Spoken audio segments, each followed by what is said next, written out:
Well, welcome again to another episode of Agency Exposed. Brad, Ken, how are you? I'm doing great. Oh man, awesome. I'm so glad to see you guys. Sun is shining. It is. It's beautiful. It's a beautiful day in the It's a beautiful day. It's a beautiful day. What have you guys been up to lately? How's business? Business is good, straight as an arrow. Hey, Straight as an arrow. what? It's been good. I mean, what is that? Yeah, straight. We're recording Agency Exposed right now. Oh, That's is that where we are? Yeah. Oh, okay. I'm sorry. Yeah. Wrong podcast. No, it's been Do you guys good feel? since- Do you feel like the world is waking up slightly? I kind A of little feel bit. that. A little bit. I think it's maybe the vaccine Mm-hmm. that Mhm. people are, not to get too crazy with this, but I feel like by summer, once the vaccine is available for anyone who wants to go into a CVS, there's no excuse for us to lock down unless you have some Right. other issues personally, but like health issues where you just need to. But with that being said, since January, I feel like business is like straight as an arrow. It's not up, it's not down. It's just getting things done. Yep. That's what you meant. That's didn't what I know meant. that. Yeah, Okay. I wanted to explain that a little bit because I think it. Yeah, I mean, it's still unpredictable. We're really busy right now. Yeah, I think our economy is going to go through a little up and down, even though we get back to work and maybe the world starts to get back into it. I still feel that our economy is going to be a struggle a little bit. I think stock market's going to struggle. I think it might hurt a little bit of businesses might feel a little unsure economically, but we'll see. Yeah. My Same. word for the year was a new hope, so You got a new hope. I'm My hopeful. word for the year is what is strong, and I think that we're it's unpredictable, but we're just sort of making sure we make hay while the sun shines. You know, Mhm. and you- you just don't know exactly what's coming. So that's not. I think it's hard to stay to not slip into like a scarcity mindset where you got to hoard everything. So you shouldn't do that. And we're trying hard not to do that, but you do have to be smart about, is it going to be up, down? Is it going to be volatile at all? Who knows if it's a trend or if it's just seasonal? Yeah, just position yourself Yeah. well, Yeah. and then Just be smart about it. can you guys believe it's already March? I know. Yeah. I know. It feels like Christmas was just around the corner. I mean, was. we're already into almost at the end of the first quarter. I mean, I can't believe that. It's crazy. A year ago, right now, everything was changing. I know. You guys get all your taxes and stuff done? No. No. No, me neither. But well, our corporate one is due almost, and that one's done. But Yeah. Well, today, guys, speaking of corporate stuff, yeah, how many do you get RFPs regularly, requests for proposals? Do you get them as part of just being an agency? Companies send them to you. Is that something that's still a thing? Yeah, we do.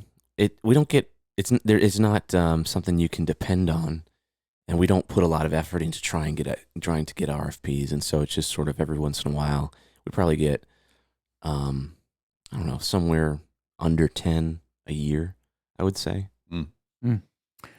What you, Brad? 50, maybe even 70%. I would say is our new business. 70% of our new business comes without an RFP, and we kind of help the client sometimes build that when we do our statement of work, and sometimes they're quoting other companies too. They a lot of times give you like an overview sheet, or something of what they're looking for. And then I'd say that 30% is RFPs. I think the RFPs come from different companies that are typically the larger the organization, the more apt they're probably going to need an RFP as part of the process. But yeah, we get them still, and they're a love-hate. We have a love-hate relationship with RFPs. Yeah, Yeah, I think because they most tease people you. do. They tease you. Yeah, It's like that girlfriend in high school. They tease you, and then Nothing. and then they're just using you for Yeah. pricing. yeah. For Exactly. for those listeners who may not be familiar, RFP stands for Request for Proposal. And I did a little Googling on the history of RFPs, which I'll go over it. You guys feel free to speak into this. Before the RFP process, businesses selected vendors almost entirely based on recommendations from peers. Consequently, competition was generally limited. As industry and technology advanced, businesses expanded their reach. This created a challenge for those who needed to buy goods and services but had no efficient way of finding and collecting information from the available vendors. In the late 1880s, industrialism standardized the production of goods and accelerated communication between businesses. This change made it possible for businesses to solicit from vendors using simple notices in newspapers and trade publications. Like modern-day RFPs, these notices included questions to help the buyer evaluate and compare each other's suppliers' offerings. So, over 100 years, Wow. we've had requests for proposals so that businesses can standardize their bids. You know, they can estimate, they can go through their whole purchasing process and make sure that they've got the best value and the best vendor for what they need done, right? So it sounds like, correct me if I'm wrong, but an RFP was rooted in commodities. Yeah, I mean, Or I more guess you could say that. commoditized. I mean, like standardized goods. Mm-hmm. Early on. Kind of not what an agency is, I would think. Yeah. Yeah, I think That's it part was of the problem, maybe it I was think. rooted in that, but I think too it's the services can be or the goods, it doesn't matter. It's just really more the process. And I don't know if this is true, but historically governments were famous for using RFPs, and they were always really, really thick, Yeah. big, multiple. I think the government started. No, I don't know. But did you guys ever watch Mad Men and see those guys up like every night doing RFPs? No, they're out there partying. The advertising world, it looks different. That's not the real world. Yeah. Like they're behind their desk doing an RFP at 2:00 in the morning and still not finished with it after 3 or 4 days.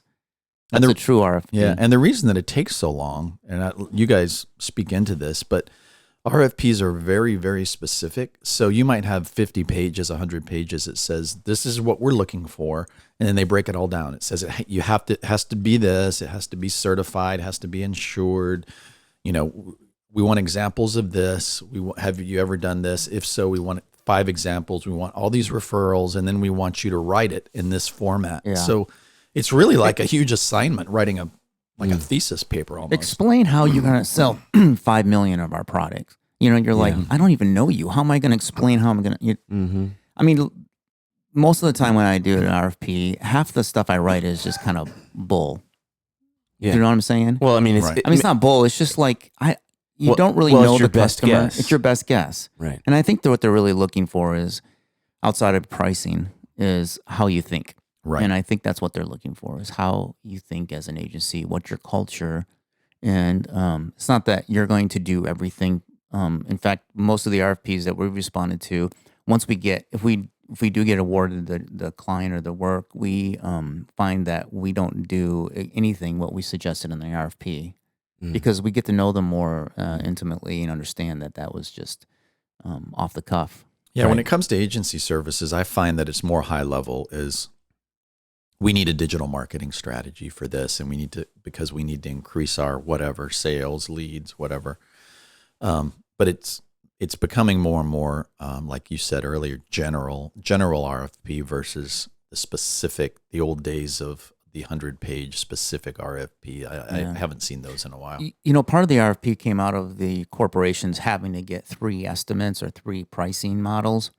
And I don't know where that came from either. It probably came from the government. Yeah, it probably did. it probably did. But if you look at most of these organizations, what I found in the past is that there's RFPs sent out. Typically, the company already has their top favorites, 1 or 2 or 3 of agencies, typically. And the rest of them are just providing financial estimates so that they can validate the winner, the one that they really want. They can say, okay, they're in the price range. They're not overpricing. And it seems like it's purchasing the purchasing department is the one that's requiring all of this stuff. I don't know. What we're finding is that the amount of time, first of all, for us to do RFPs sometimes can be pretty ridiculous. But the amount of time it takes for the actual customer to write it and be thoughtful about it. I mean, Right. I've literally seen full-time marketing managers' jobs for 2 months writing RFPs. They spend 2 months to write an RFP. And it seems flawed. I mean, I think it's flawed, the process, because number one, if it's being primarily used to compare people, against each other to see, apples to apples, what are we going to get? I think it's flawed there, because there really isn't an apples to apples comparison, right? Like whatever it is, like a marketing campaign is not a marketing campaign, is not a whatever the different things are. Now I get that in some RFPs you're kind of pitching the campaign ideas and those kind of things, right? So there's a little bit more of kind of discernment that I think you can get out of it, but the majority of RFPs I think are written wrong. Well, and also sometimes these RFPs are too long. And I think they're doing it because they feel like they have to, and more often than not, I find that your job is to know your area, right? As an agency, whether that be marketing or strategy or technology, whatever that is, right? And so more often than not, you find that somebody inside of an organization is trying to guess what they need and write it down. Yes. They're trying to standardize. When really they need consultation on what that is. Correct. And also, some of these RFPs are like... So it's wasting their time, and it's going to waste the people's time that respond to it. That's the problem. And there's sometimes too long where they're like, okay, this is a 2-year contract. Tell us what we're going to do for 2 years. I'm like, right. First of all, you're going to have to be more flexible than that. Number one, 2 years out is a long time, and you never want to lock yourself down and do anything in coming up with a plan for the next 2 years that is solidified. You're gonna pivot a little bit. You're gonna change things because the way we'll talk about this in other future podcasts, but the way that we market, the way that we spend our clients' money is changing all the time. 2 years ago, your plan was spend as much money on Facebook as you can. Exactly.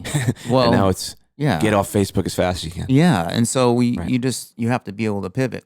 One thing too that I want to hear from you guys is, let's face it, RFPs are a risk for agencies to take on because they take up a lot of time and money. And where do you say, yes, I want to take on an RFP and respond to it? Or where do you say, no, thank you, that sounds like way too much work and the risk of us, we don't, Yeah. And also, what are some things that you guys do? Because I have a few little things I like to talk about too, things that you do to kind of help you understand really where you stand in the rankings of actually getting awarded the project or the client. And man, I think that.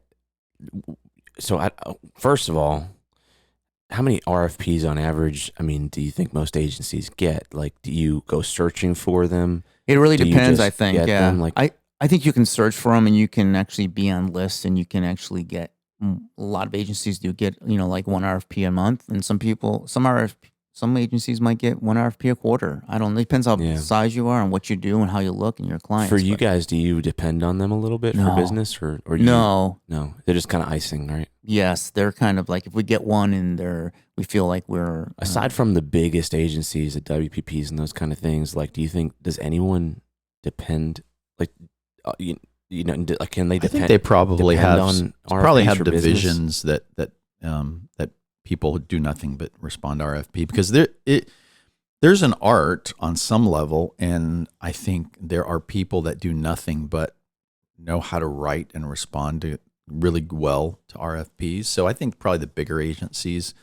I think if you can get on the list of some pretty big brands and companies, it would be worth having a small department that does that, i.e., Apple or a Microsoft or whatever these companies that put out, multiple $1 million RFPs. Sure. So I think a lot of the ad agencies probably respond to that. Oh, for sure. The ad agencies, that kind of serve those kind of guys for sure. I'm just wondering, like, is that a large percentage of agencies, or is that 10%? I would say that if your portfolio is mostly Fortune 500 companies, you're probably doing a lot more RFPs. And at that point, like you said, Bob, you probably have a department, and then it's a lot of copy and paste. Right. So it's probably a lot of the questions are somewhat redundant or have been asked before in other RFPs, and it's a lot of, you probably can respond quicker when you're doing a lot more. Let's talk about some of the tactics. And I know, Ken, you and I talked before recording. One thing that you guys do. What are some ways that you can either minimize the process or ensure that you have a greater chance over the competitors that are out there? Well, I mean, that's something we think about often because we don't find working with RFPs to be that efficient and that worth our time most of the time, because to be honest with you, a lot of times they're written, they're just poorly written, and that's not a criticism. Actually, it's like you know whoever the client or the person writing the RFP is not really the expert on what we do, and so they're trying to write, probably because they've been told to. They're trying to write some things, and they're trying to put their own strategy together and get people to bid on it. And so we find that responding to them feels like it's just a waste of time that way. And so we've thought a lot about how we can serve those type of clients, because we've worked with a lot of Fortune 50 and 500 companies, and we've gotten RFPs from them, and a lot of times they just find us, and a lot of times it's just through relationships, and sometimes an RFP and they're just like, there's a conversation. It's like, oh yeah, that RFP doesn't make any sense. Maybe we should just talk about what the actual need is. And so I don't know, in our world, that's a lot of what happens. But we do get RFPs sent. So we don't search them down for that reason. It just doesn't seem like the most efficient use of time when you're looking at like how you generate revenue and those kind of things. But I'd love to get, if you guys disagree or have different experiences. That's just been my experience. But I've had friends a couple friends that run really big, kind of more traditional ad agencies and those kind of things. And, I'll sit next to them on planes sometimes, and, their whole world is writing RFPs and doing pitches and those kind of things. And, they're doing really cool things, really big brands on TV, all that kind of stuff. And when you get down to it, they're like, I hate it. I hate doing it. Yeah. Not necessarily in business, just the act of having to go around. Like, they dedicate, if you're kind of the main guy or the main lady, you're dedicating 50 to 75% of your time, and you're the highest paid person trying to pitch people, and you're losing most of them. It's a rare person that enjoys writing term papers every day and getting rejected. Right. Because I'm not saying you're like, even the best agencies are getting rejected most of the time. Yeah. Right? They're not winning most of the time, right? At least not consistently. So it's hard to rationalize that. And for me, someone like me, I'm kind of like a goal-oriented performance. Like, how do I make sure I leverage the best use of our time? And it bothers me when I'm just wasting it, So it just doesn't feel like the best use of time. So anyway, we've tried a few things. Yeah. I think there's two different RFPs. There's ones that I value and ones that I don't. The ones that I don't value are the ones that are just miscellaneous questions that are just all like, what would you do if you did this? And what would you do? And, it's like they're just trying to get to know you, almost like a, speed dating kind of thing. And then there's other RFPs that are actually pretty good. They're really more requirements, and they're like technical requirements. And those are the things that I actually do like, because they help you to understand. Because if you're quoting through an RFP, the more data, information you have, especially when you build technology, the better you're going to be able to give them an estimate, and you're not going to be able to have to retract it later or say, it wasn't really. But here's what I find with that a lot too, though. Even when there are technical requirements, I think if you don't understand what the person's trying to do or what the business is trying to do, it's really hard to. Yeah. Most likely. Well, that's a commodity too. Those things are going to change, right? Like once we get into it, it's like, oh, you're actually trying to do this. No, those technical requirements aren't good. Well, that's the thing is maybe they're already telling you what they already know what they want to do, and you're just hiring you as a commodity business, which is not, and they probably don't know what they want to do to that level, because that's not their job and that's not their expertise. I just find that that's always the case. It's like, even when it's specific, it's like you have to question the method, because you've decided the method before you've actually decided on the strategy and even what you're trying to do.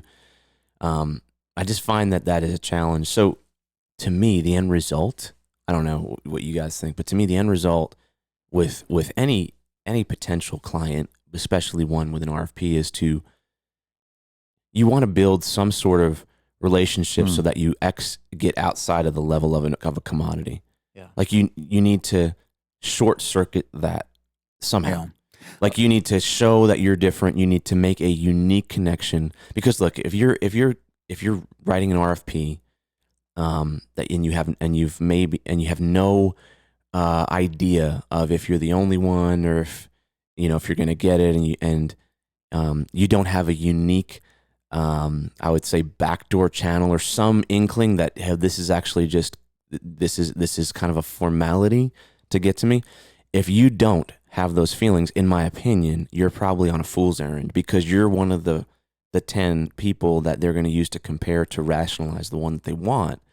Now we can talk about the business ethics of, if we feel like that's good or whatever, but that's what's happening. Yeah. A lot of times, right?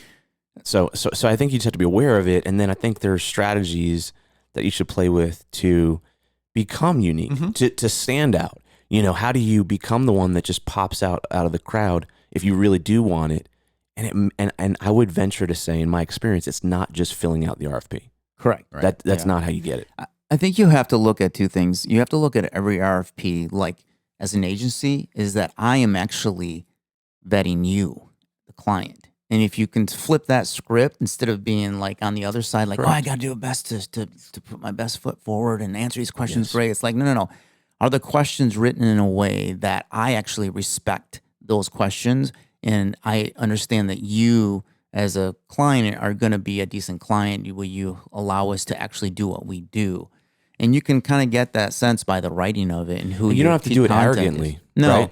And then you want to find out, if it's a bet, right? It's gambling. So you want to find out what your odds are. Mm-hmm. And so you got to go down the road to try to figure out what are your odds. You got to ask questions. And most clients will give you those answers if you ask them. They won't tell you how many agencies are in this RFP. Oh, there's 100. I'm like, oh, thank you.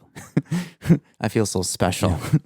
Yeah. We'll turn down all those typically. Like if it's just like you're one of many and there's no unique, and we can't, and we're hitting a dead end on standing out, we'll turn them down. And if they really, sometimes, rarely, we save a lot of time, but the few times, the times where you actually are one of the ones that they want, they'll be like, no, please don't turn it down. Like, we'd like to potentially work with you. What would they'll tell you. They'll tell you. If you want to, Yeah. if you're like, if they feel you're skeptical of even doing it and they really do want to work with you, maybe they've gone to your website, maybe you don't even know them personally, but they like what they've seen, they will try to encourage you to stick in.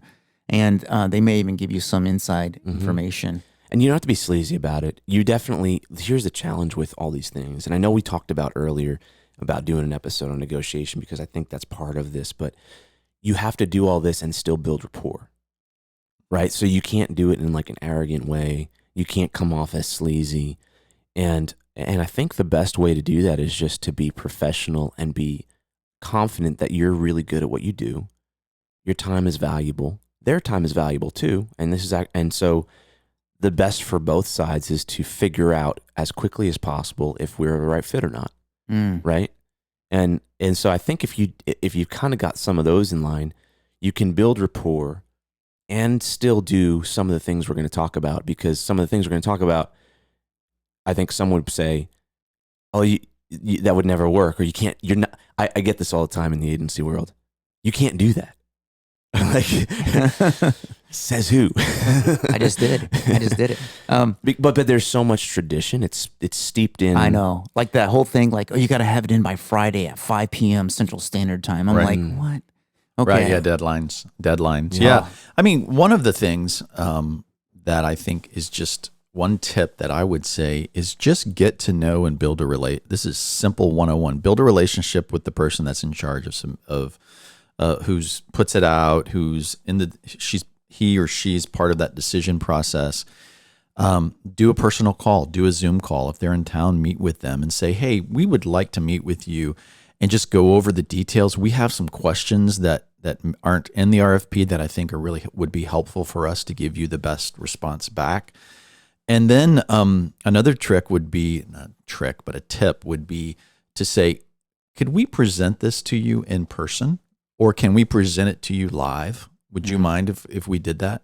Sometimes they'll say, no, we can't do that. Or they'll be like, oh, sure, we could do that. And in that way, you can do the song and dance for your own agency, and it sets you apart from the other. You're a rebel.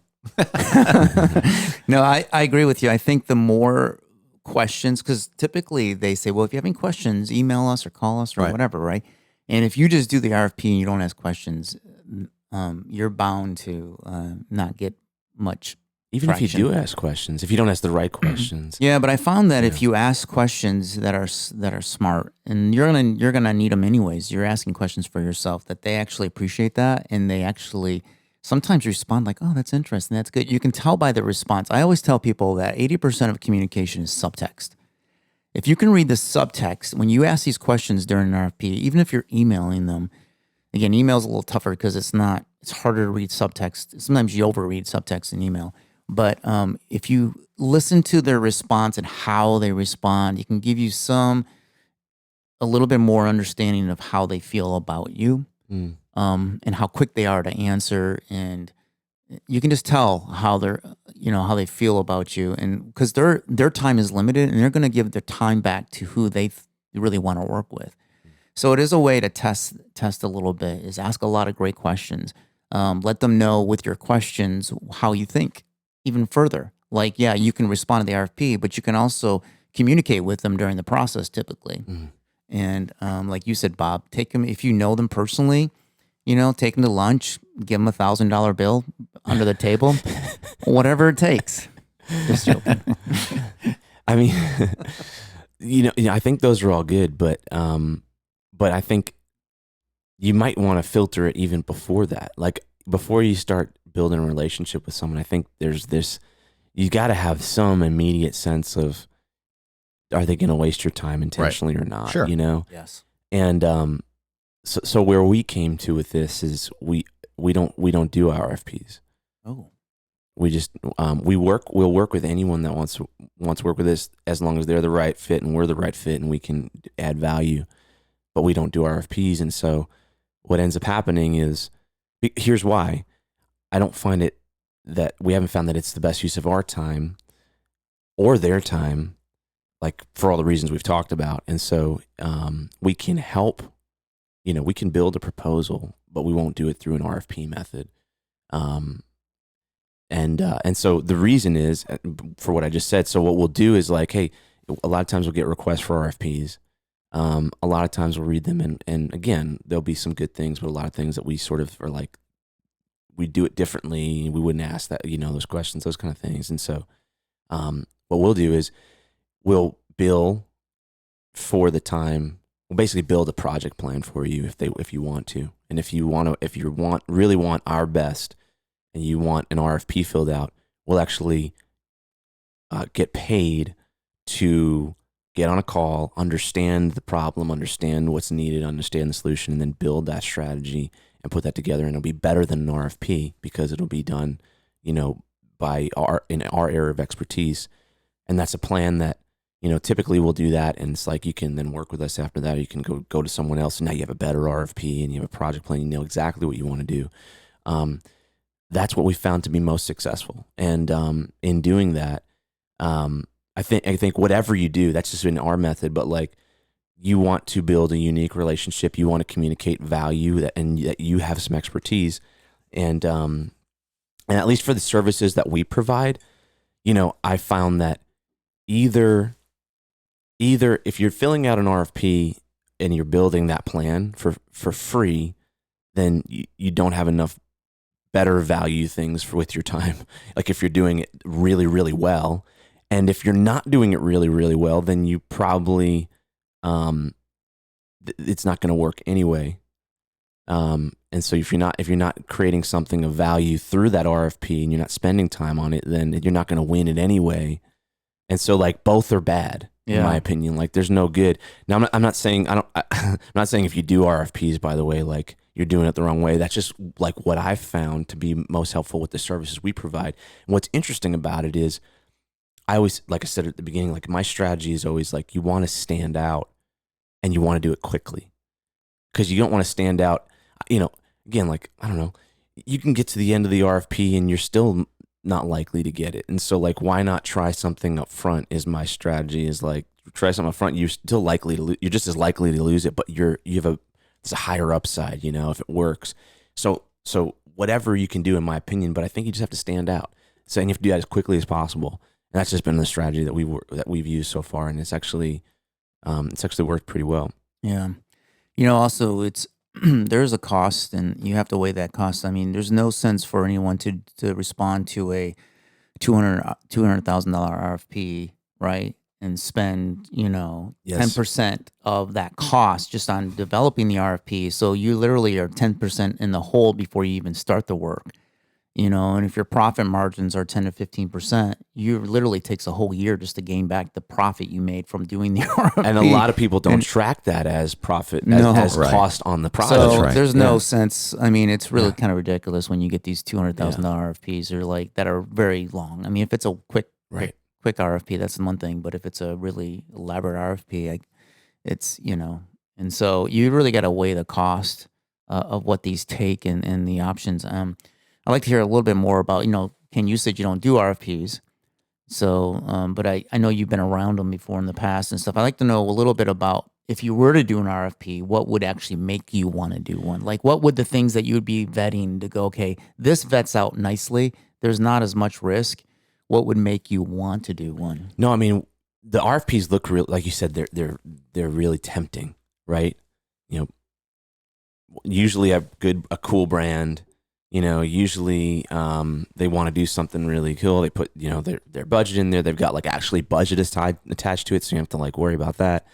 So there's a lot of tempting things about it. When I say we don't do it, I'm saying that we don't work through that method. I just want to give a challenge out to every Fortune 500 company right now.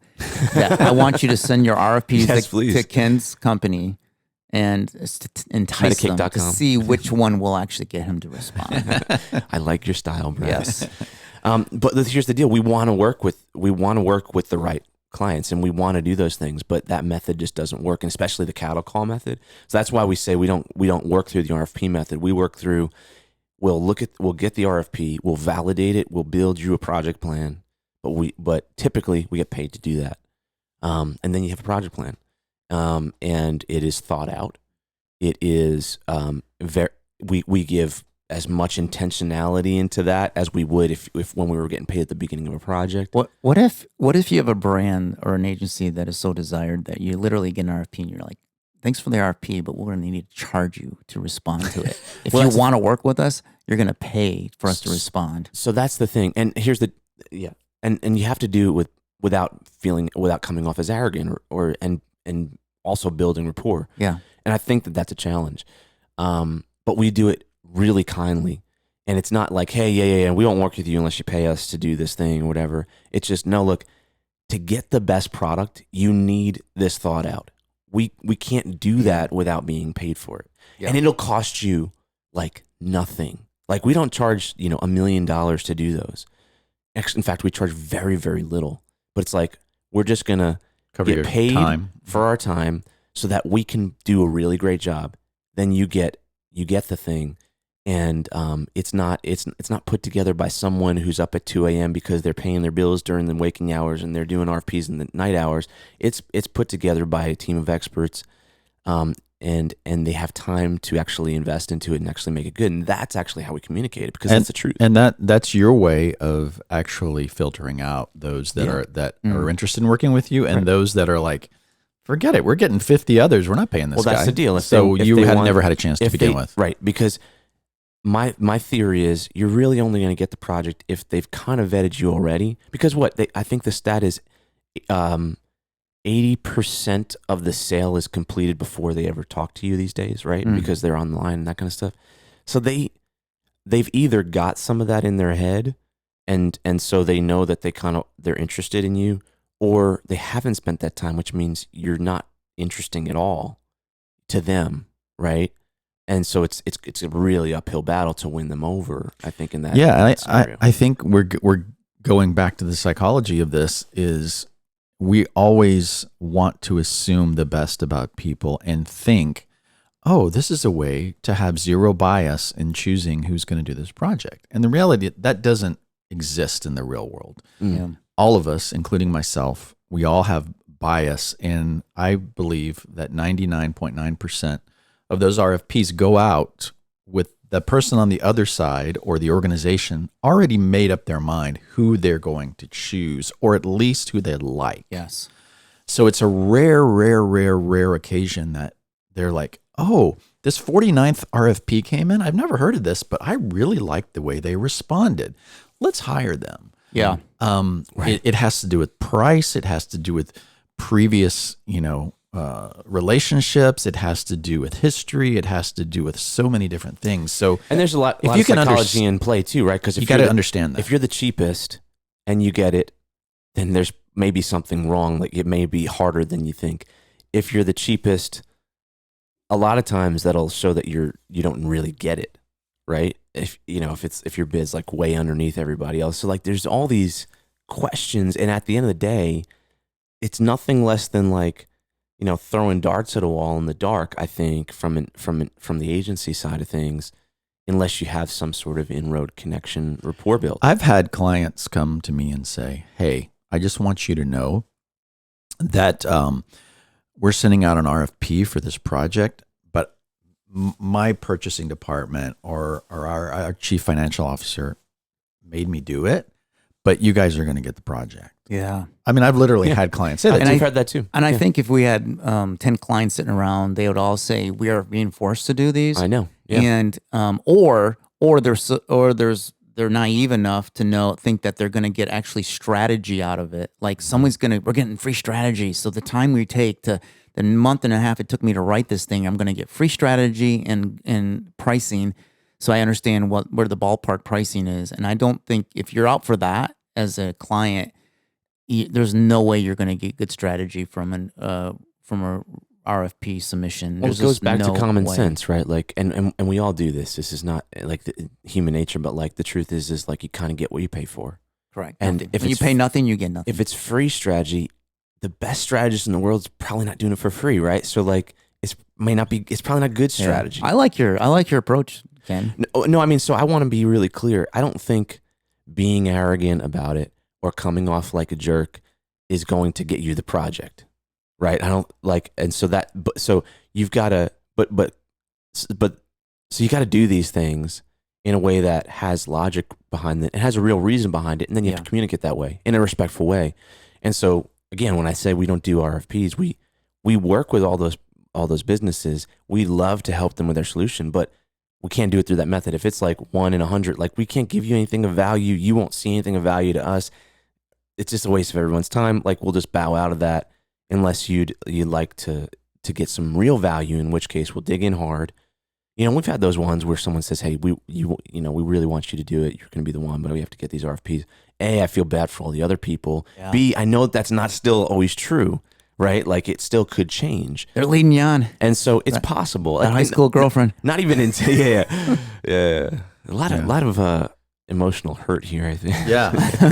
So on one side, you've got, RFPs are, a thing in the past and you don't do them. So that's one extreme. And then the other extreme is, like you said, you waste time, keep your staff up late trying to get this deal. So those are both extremes. Where do you think, and what advice can we give the listener that says, I gotta try to get every kind of, as much business as I can. I'm in that early growth stage. I get RFPs regularly. How do I filter through? What advice and tips can we give them to say, like, for instance, now over the last 38 minutes of this podcast, we've talked about a lot of different scenarios. I'm going to go to the other side of the coin and say, we did get a request recently at 5x5 that was a nonprofit. They had never really put out an RFP for this type of work. It was digital work related. We spoke with the woman. She legitimately said, we need to do this, and we have a budget for it, but we've never hired an agency. We don't know how to do it internally. And I just got online and started researching, and it was very geographically focused. It was like a southeastern region thing that they work in, and said, I just started Googling agencies, and you guys are ones that came up, and I have a couple more that I'm sending it out to. And it truly was an unbiased, true, and it was, like you said, Brad, it was more of a requirements doc. It was a RFP light. It wasn't a huge one.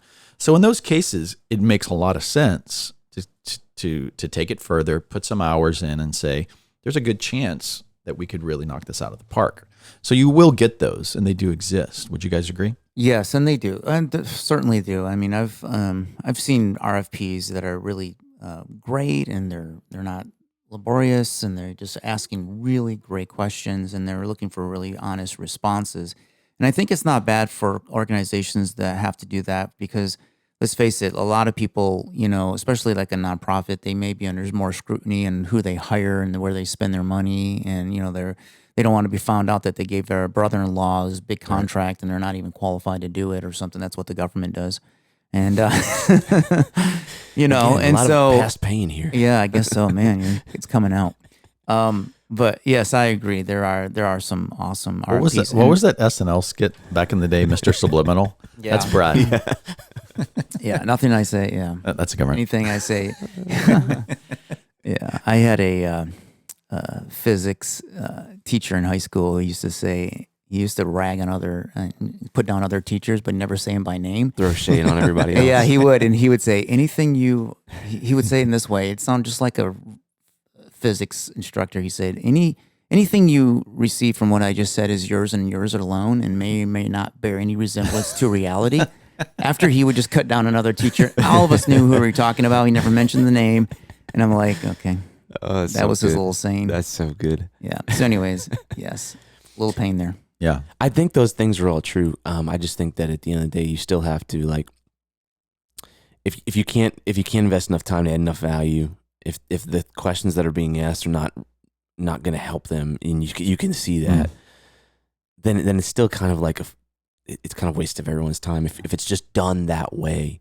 And so my suggestion or my thought is just always question the way. Yeah. And obviously, I'm an Enneagram 8, I get it. But I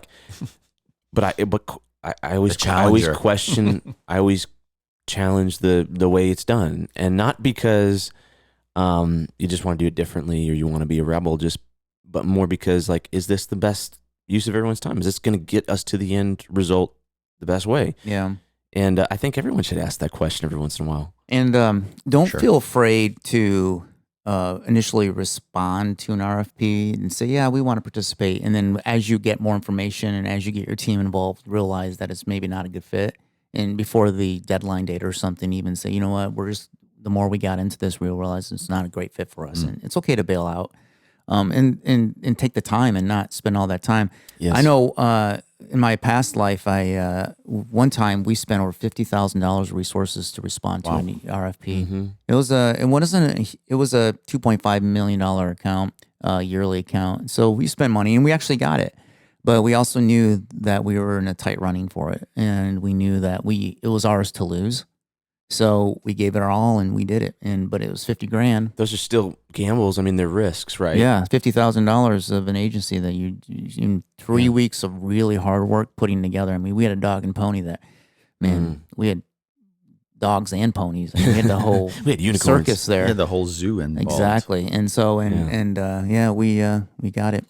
I mean, I think this goes back to just say kind of the 3 business models or whatever. You can be the cheapest, the best, the only one. I think that's true in RFPs too. Mm-hmm. And I think you don't want to be the cheapest because I think it's very hard to win being the cheapest, even if you win the RFP, if that makes sense. Yeah. You don't want to be, it's hard. You do want to be the best. You might be the best, but it's hard to see the best. I think that's the challenge. To me, the best strategy is how do you become the only one? How do you eliminate everyone else? And not through a weird tactic or something like that, but because you're the best. So how do you short circuit it to make them realize that you are really the only one that can deliver this? Because the truth is this, not every agency is the same. Not every person is the same. And the strategies are very different. There is a best fit of one of them. Right. There is. Every RFP that we've won, they've come back and said, you weren't the highest price and you weren't the lowest price. Same. I mean, every time. So that means be in the middle. If long as your prices are reasonable, it's really not just about price. It's really about more than that. And again, what's that one thing that you will stand out? That's one thing that you have to know about your agency. That takes a little bit of work sometimes, right? And you have to know, hey, this is how I respond so that we are the only.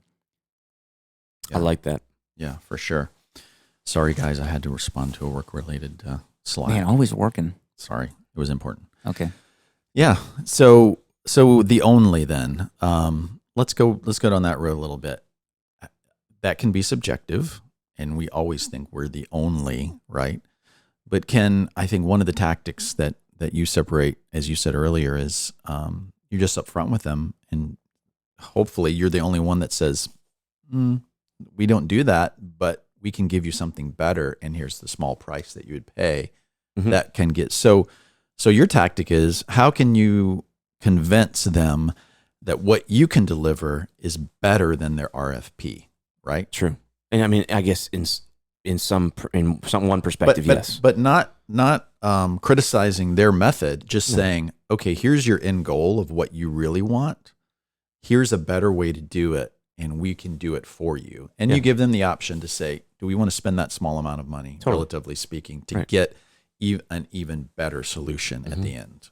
And this is not necessarily anything new. I mean, giving away free strategy is typically not something like most agencies would know. You're not supposed to do that.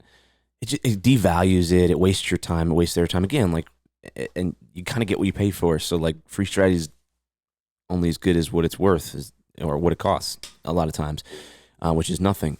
And so it's just hard. It takes time to do all those kind of things, and you really can't invest that time for free. Realistically, like, no one can. So, the best method that we've found is, it'll be it basically covers our time. So it's not exorbitant, but we will, give you a really high quality, it depends on the type of project, but we'll invest our time and effort into it, and you'll come out with something that is better than the RFP. Now, if the RFP is awesome and we can't add anything to it and we agree with it, then it's been rare that we've seen that. I don't know off the top of my head if I've ever seen it that way, but we're truthful about it. If we think that these are good ideas, and or we disagree with them for whatever reason. But again, at the end of the day, usually what's lacking in the RFP is the goal of what they're actually trying to do. And I think that if, like, the bigger goal, and so if you don't really understand that, it's really hard to say whether or not the method that is being asked is good or bad, at least from your opinion. And guess what? I believe that that's your job to validate that method. Like, that is why we're here. It's not necessarily that you're just giving your opinion for no reason, but you're supposedly one of the experts in the room, right? And so you kind of have to validate that. Also, another thing, just to validate your validation. Yeah, validate your validation. One thing that I've seen is about 15 to 20%. I like percentage. I don't know why. Same percentages. 15 to 20% of makes you sound smart. Yeah, of clients, they will do an RFP. They will select an agency, and about 6 months on the road, they will realize that they married the wrong agency. And if you're one of the ones on the sidelines that were runner up, one or two, or maybe even you took the approaches, this isn't really for us because we feel like, but if you want a really thoughtful strategy, we're here for you. We don't really do this.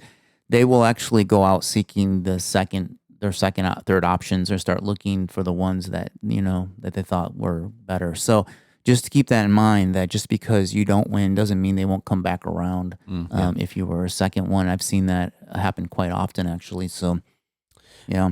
And I mean, if you're not first, you're last, but in this case, you can be first when you're second. Second place can be there. Yeah, I mean, we've seen that too, right? Like, but I want to say again why, from the client side, again, I think that it's best that you pay for someone's time to get strategy, because you get good strategy. Yeah. And so again, like, I think it's best for everyone if you're not investing $50,000 into pitching an RFP, because there's a question about, like, the financial stability of the company that I'm hiring to supposedly get me somewhere. That's one question, right? I do believe, Bob, you've said this before, like, how you do anything is how you do everything. And again, like, clients are not thinking about this all the time, but these are the realities. You're dealing with human beings. If they're just going to, like, spend tons of time giving you, free advice that then all but one will get thrown away, there's a question of, like, is that smart business strategy on their side? I think about these things because I think that as a client, I do think that when you're paying good people for good work, and it's not like ridiculous, you're going to get better stuff. It's just going to be better. And it's best that you find out the right connection between you and someone else versus just a ton of, people that you then try and judge apples to apples, because it's not apples to apples, right? And then you pick maybe the middle guy, right? Because you don't want to pick the lowest. You want to pick the highest price because, you don't want to get fired for that, I guess. And that's really why marketing managers, they typically, when they get a new role or a new job at a different organization or company, they take their agency with them, because once you develop a trust, like, let's face it, RFP is like speed dating, and it's like you have to marry who you speed date. I mean, that's probably a disaster, right? Right. Where you actually just get just looking at RFPs and having a couple of times they come in and pitch to you. You really don't know who you're working with until you spend a lot of time, you work with them and you develop trust. It's actually worse. It's like speed dating over email. Yeah. So it's really hard to know what agency partner is going to be the right fit for you and how, your process. And as a marketing manager, even, or someone leading a company in their style is unique too, and it has to fit within the style of the agency as well and the culture. So that's why they bring agencies with them, which is always challenging, because let's say you are agency record for an organization, and the top has been replaced with you have a new client at the company that you're working with, a new point of contact and stuff like that. They might have some of their own people that they want to work with, and they never worked with you before, so they don't. That's a risk as well. And so it's really hard. I mean, it's really hard in relationships to develop that trust. So once you do develop a trust, you might stick around with a client for a long time. You're right, and I think that even more the reason, like when the beginning of that relationship, when you're developing that trust, you want to develop it on a kind of balanced value level. Yeah. I don't think you want to develop that from like an unhealthy point of view where you just, worked weeks and weeks and weeks on end for free. And got strung out on it and then won it because you did that. That's not necessarily the best foot to start out on. And if clients have to realize that if an agency spends 10% of what would be a profit for the year, they're going to have to make that up. So if they hire you, they're already looking at the loss they took on the RFP, and they're going to try to make that up. And guess what? They're going to overbill you. To make it up or something. I mean, it's going to have to come from someplace, or they look at it from the long term and go, hey, over a year or two, we'll just make this up. That's certainly a business model, right? Like I'm sure agencies out there, like they're running the numbers and they realize that they win one out of every whatever number of RFPs. And so, I think if you've got a beat on that business model and it's working for you, then don't change the thing. But I think if for most agencies that I talk to, or service providers, and this goes out for outside agencies, like for most of them, it's a fool's errand, I believe, to just blindly work within RFPs, because you're probably never going to win one, not that way, and you're going to waste a lot of time. I would say the one thing we haven't spoken about or talked about is one of the ways I think that you can think through whether to respond or engage or spend time on an RFP is this client someone who has a potential to be a long-term repeat customer after this RFP work is done? So, Brad, you mentioned earlier, throughout the number, a $200,000 RFP. For some small agencies or solopreneurs, that's a huge client for them, right? And so they're like, well, I don't want to walk away from this. But the principle that we all know, and this takes years of experience to really vet out, is that it's much cheaper and more profitable to keep a client long term than to keep getting new clients to replace them, right? So in other words, a long-term client is more valuable, it's more profitable, usually, not always, but usually, than just cycling through, I got this big client, did it, all right, on to the next one. And you don't service them really well. You're just constantly filling the pipeline. So I think one thing that you can always use as a tool to say, all right, the $200,000 is going to be really good to my bottom line this year, but what's it going to look like? What effort is it going to take? What resources am I what's my profit margin? And is there a really good chance that they'll come back around and just keep using us, or is this their method of getting these projects done? Am I going to have to go back and go through this whole process again, and I might lose it to someone else? Is there potential for loyalty here? And if the answer is probably not, you've got to be willing to walk away and say, I think I'm going to use my relationships. I'm going to go deeper with my existing clients. And I think it probably makes more sense to get a couple of $100,000 long-term clients this year than to spend the time and effort spending the next 3 weeks working on this RFP, winning it, and then them not being long-term. I know that's a long-term and yet it's a mature look, but it's something that I think definitely we have to talk about. And I think that's true. I think, talking about a $200,000 RFP, if it says, hey, this is the first project, but we also with this RFP want a 2-year agreement, like a 2-year contract, that you're going to be with us for 2 years, and you can see the long term, and then maybe it would be a viable RFP. But if it's just a single project and you don't know after this project if you're never going to see them again, then maybe not. Yeah. Good discussion, guys. Good discussion. I'd love to hear from people out there. If you have experience with RFP, you feel differently, have other questions, don't hesitate to reach out to us on any other podcast platforms, social media, etc. Yes, and we're on YouTube, right? Yeah. So smash up the We're like. on the YouTube. Smash up the likes. Smash the like button. Make sure you turn on the alerts so you get our alerts. Yeah, subscribe. You practicing your YouTuber call outs or whatever? That's right. Send offs. Signals. Yeah. Smash it up. Let's get the Smash it up, YouTube Brad. algorithm to go crazy. Yeah. All right. All right, guys. All right. Until next time, smash it up. Smash See it ya. up. Bye.